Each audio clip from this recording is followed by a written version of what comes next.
श्री कृष्णाय वासुदेवाय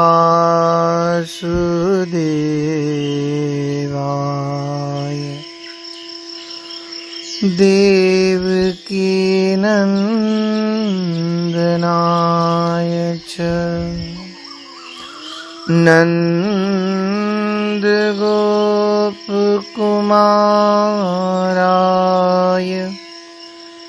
श्री गोविंदाय नमो नमः। भक्ति भक्त भगवंत गुरु चतुर नाम वपु एक, तिनके पग वंदन किए नासहि विघ्न अनेक। मेरी भव बाधा हरौ राधा नागर दोई, जातन की झाई परे श्याम हरित द्युति होए। बंदौ गुरुपद कंज कृपा सिंधु नर रूप हरि, महामोह तम पुंज जासु बचन रवि कर निकर। सब संतन निर्णय कियो, श्रुति पुराण इतिहास। भजवी कुद्वही सुघड़, के हरि दास। जय श्री कृष्ण। हम लोग भक्त चरित्र के प्रसंग में मां शबरी का प्रसंग श्रवण कर रहे थे। डीठी हूँ न सोही होत, मान तन गोत छोत, परी जाय सोत सोत, कैसे के निकारिये। भक्ति को प्रताप ऋषि, जानत निपट नीकी, क्यों कोटि विप्रताई, या पे वारी डारिये। दियो बास आश्रम में, श्रवण में नाम दियो, कियो सुनि रोष, सबे कीनी पाति न्यारिये। शबरी सो कहो तुम राम दर्शन करो, मैं तो परलोक जात आज्ञा प्रभु पारिये। भावार्थ, अपने शरीर और कुल को अछूत मानकर शबरी की दृष्टि मतंग जी के सामने हो ही नहीं रही थी। वो दृष्टि से दृष्टि मिलाकर देखने की सामर्थ्य नहीं कर पा रही थी। उसकी ऐसी दशा देखकर मतंग जी मन में विचारने लगे। अपने को अपवित्र समझकर ये चिंता के प्रवाह में पड़ी है, इसे कैसे निकाला जाए। मतंग जी भगवत भक्ति के प्रभाव को बहुत अच्छी तरह से जानते थे। वे सोच करके विचार करके शिष्यों से बोले कि भक्ति के प्रताप से यह इतनी पवित्र है कि इसके ऊपर कई कोटि ब्राह्मणता न्यौछावर कर देनी चाहिए। मतंग जी ने शबरी को अपने आश्रम की एक पर्ण कुटी में रहने के लिए स्थान दिया और उसके कान में श्री सीताराम नाम का मंत्र दिया। यह सुनकर तपोवन के दूसरे ऋषियों को बड़ा क्रोध हुआ और उन लोगों ने मतंग जी को अपनी जाति पाति से अलग कर दिया। इससे मतंग जी को कोई कष्ट नहीं हुआ, वरन प्रसन्नता ही हुई। बहुत दिनों के बाद जब मतंग जी की तपस्या पूर्ण हो गई तो उन्होंने शबरी जी से कहा, मैं प्रभु की आज्ञा से उनके धाम को जा रहा हूं। तुम इसी आश्रम में रहकर भजन करो, श्री राम का तुम दर्शन प्राप्त करोगे। आगे व्याख्या में कहते हैं, डीठी होत, शबरी की दृष्टि मुनि के चरणों पर थी, मानो चरणों में आश्रय देने की मूक प्रार्थना कर रही हो। सोच सोच के इस बात का कि अब सेवा से मैं वंचित न हो जाऊं, ये अब हमारी सेवा स्वीकार नहीं करेंगे या करेंगे, ये आदि आदि सोच इसके मन में चल रही थी। भक्ति को प्रताप,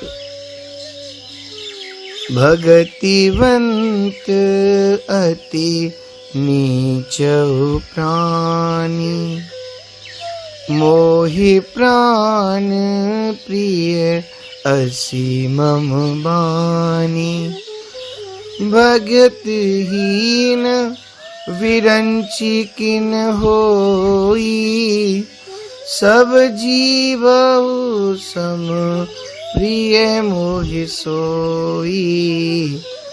किरात हूणांध्र पुलिंद पुलकसा, आभीर कंका यवनाः खसादयः, ये नीच पापा यदुपाश्रयाश्रयाः, शुध्यन्ति तस्मै प्रभ विष्णवे नमः, शुध्यन्ति तस्मै प्रभ विष्णवे नमः।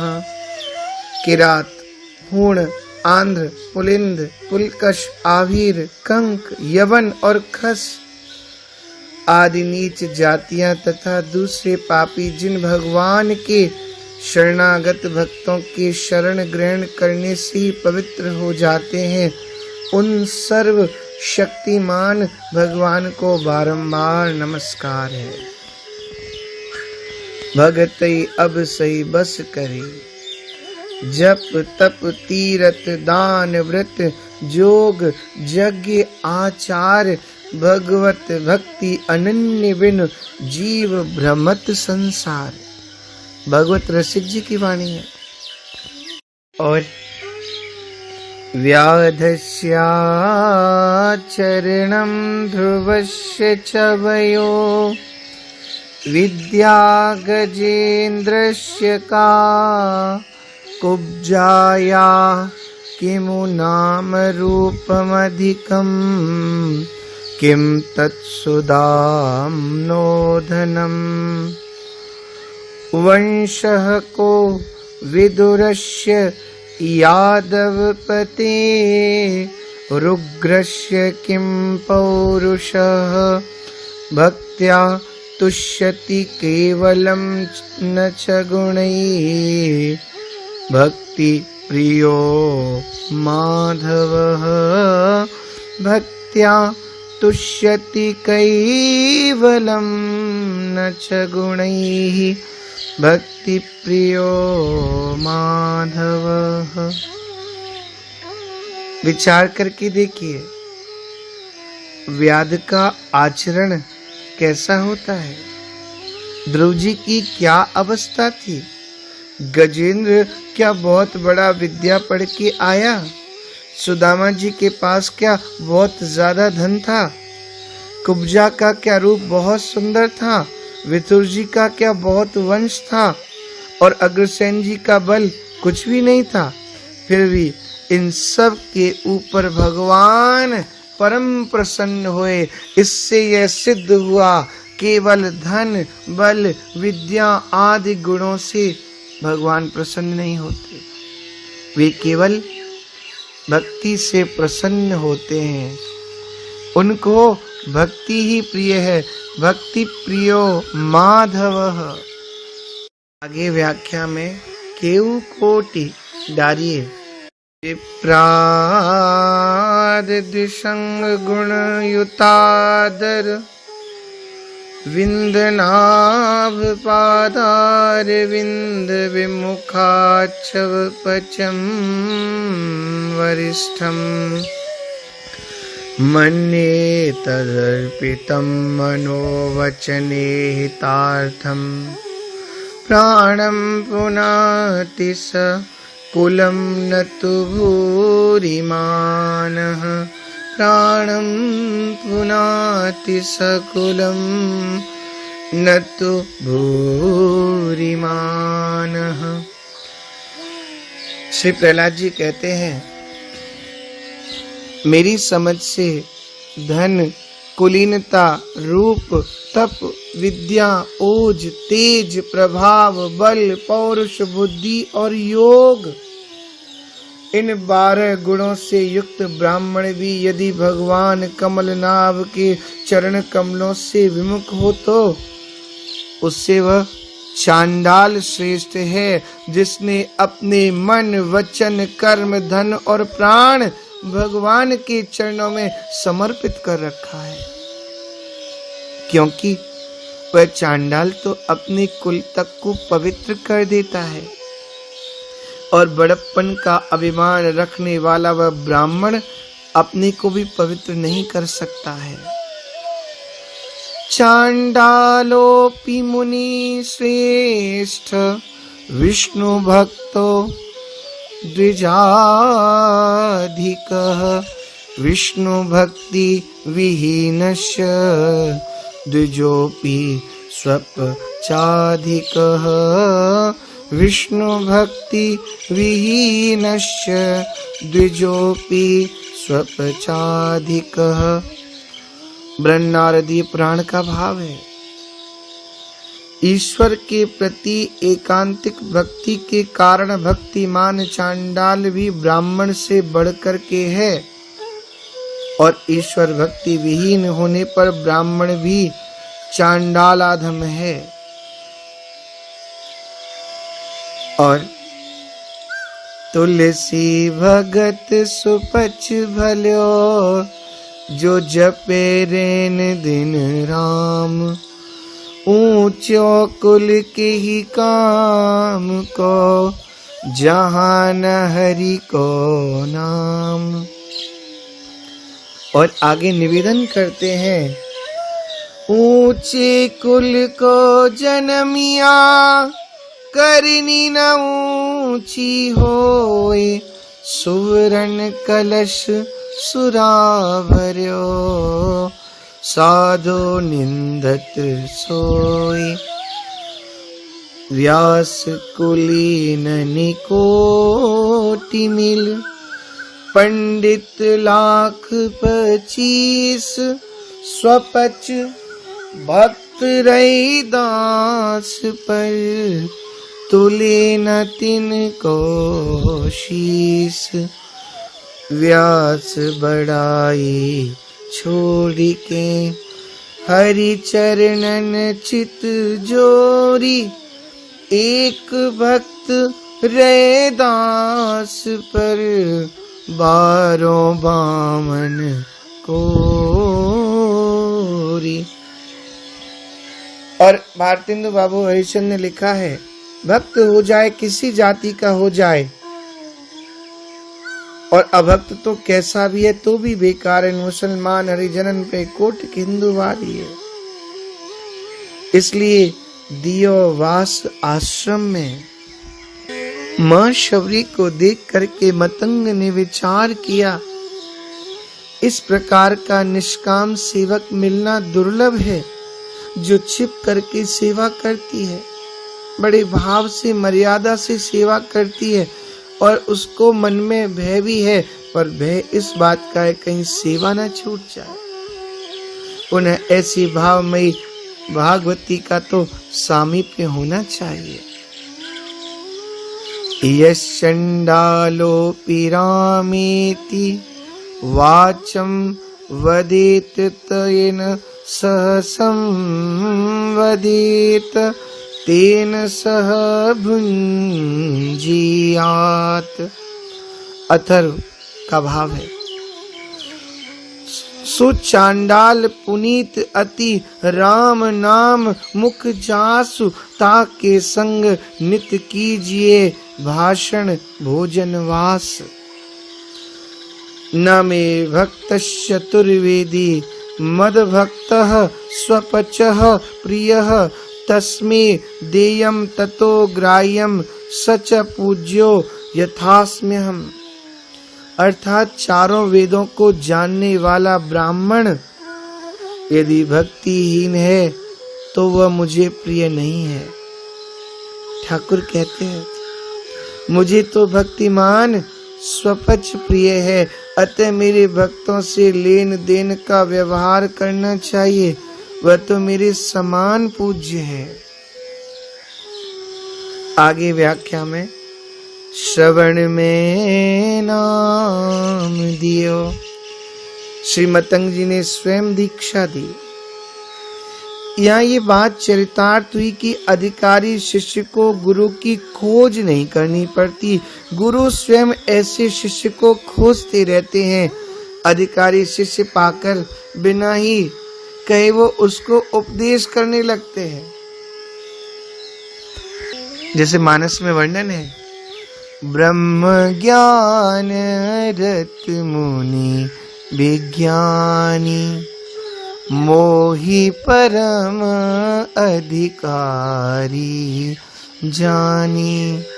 लागे करन ब्रह्मोपदेशा। अपने आप अधिकारी जान करके मुझे उपदेश देना आरंभ कर दिया। सादर मुनि मोहि लीन बुलाई। मुझे बड़े भाव से उन्होंने अपने समीप में बुलाया। मम परितोष विविध विध कीना, हर्षित राम मंत्र तब दीना। मुनि मोहि कछुक काल तह राखा, रामचरित मानस तब भाखा।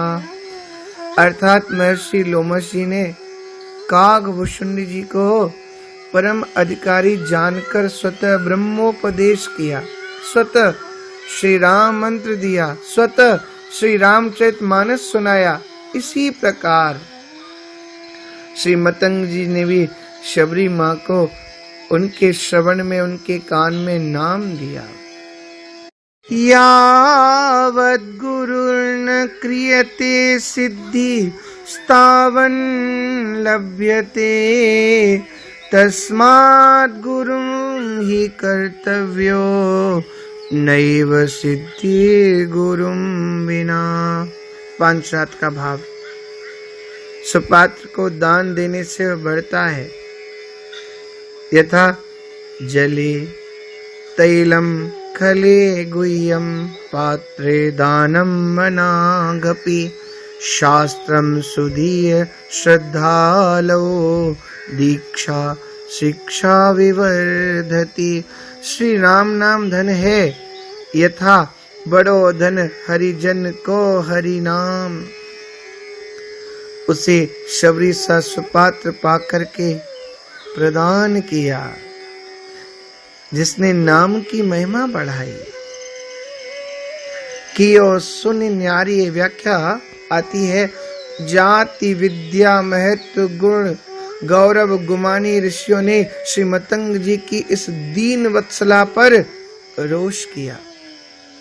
माँ भागवती शबरी में जाति बुद्धि करके शबरी को अपनाने के नाते मतंग जी को अपने खान पान की पंक्ति से अलग कर दिया, परंतु भक्त वत्सल भगवान ने इन्हें धन्य माना। रहीम जी कहते हैं, जो दीनन को लखत है धनी रहीम वे लोग, कहा सुदामा वापरो कृष्ण मिताई जोग। दीन सबन को लखत है पर दीन लखे न कोई, जो रहीम दीन लखे दीन बंधु सम होय। श्री मतंग जी ने दीन शबरी को आश्रय दिया, इस प्रकार से अपनाया, भक्ति की महिमा बढ़ाई। इस महान सुकृत के फल स्वरूप तत्काल ही आकाशवाणी हुई, हे मुनि, आपने निर्धन गरीब निशबरी का उद्धार किया है, अतः आपके लिए दिव्य विमान आ रहा है। इस पर आरूढ़ होकर आप शीघ्र मेरे धाम को चले आइए। और तब तक देखते देखते कि विमान आ ही गया। श्री मतंग जी उस पर चढ़ करके चलने को प्रस्तुत हुए तो शबरी अत्यंत व्याकुल हुई, रोने लगी मां शबरी। तब श्री गुरुदेव ने कहा, शबरी अधीर मत हो, मैं तो भगवत धाम जाकर प्रभु का दर्शन करूंगा, परंतु एक बात कहूं, मैं तो जाकर के ठाकुर जी का दर्शन करूंगा, परंतु तेरी भक्ति पर रीझ कर भगवान स्वयं यहाँ पर तुझे दर्शन देने के लिए आएंगे। मैं सच कह रहा हूं, प्रभु आकर भी तुझे यहाँ दर्शन नहीं देंगे। सच तो ये है कि तेरा दर्शन करने स्वयं मेरे साक्षात राम आएंगे, ऐसा गुरुदेव ने कहा। परलोक न तद्भासयते सूर्यो न शशांको न पावकः यद गत्वा न निवर्तन्ते तद्धाम परमं मम। श्री गीता जी का वाक्य है, उस स्वयं प्रकाश में परम पद को न सूर्य प्रकाशित करते हैं, न चंद्रमा और न अग्नि ही प्रकाशित कर सकते हैं, तथा जिस परम पद को प्राप्त होकर मनुष्य पीछे संसार में नहीं आता, वही मेरा परम धाम है। ऐसा गुरुदेव कह रहे हैं। मैं तो भगवत धाम के लिए प्रस्थान कर रहा हूं।